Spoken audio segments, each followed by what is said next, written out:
ఏమి కృషి చేసి రాజ్యాంగంలో ఎన్ని హక్కులు కల్పించాడో, ఆ బ్రిటిష్ ప్రభుత్వం మీద ఎంత యుద్ధం చేశాడో, ఆ యుద్ధము, ఆ పోరాటము, ఆ బాధ ఒక్క అంశం కూడా మనకు తెలవకుండా ఈ దుర్మార్గులు చేశారు. ఇవాళ బీసీలు ఏమనుకుంటున్నారంటే కొంతమంది అజ్ఞానంతో అంబేద్కర్ మాకు ఏం చేశాడంటారు. అసలు నీకు బీసీ అని పదం తీసుకొచ్చింది అంబేద్కర్. బ్యాక్వర్డ్ క్లాస్ అనే పదం తీసుకొచ్చింది అంబేద్కర్.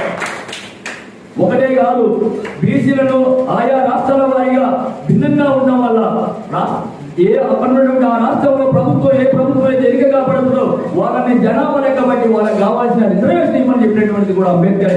ఇలా ఎంతో బీసీలు రాష్ట్ర రిజర్వేషన్ అనుభవిస్తున్నారంటే ఆనాడు అంబేద్కర్ బ్యాక్వర్డ్ క్యాస్ట్ ద్వారా హక్కులు కల్పించడం వల్లే జరుగుతుంది. కాబట్టి బీసీలకు అర్థం చేసుకోవాల్సింది, బీసీలకు ఎనలేని కృషి చేయడం అంబేద్కర్ అర్థం చేసుకోవాలి. ఒక షెడ్యూల్ కాస్ట్ మాత్రమే కాదు.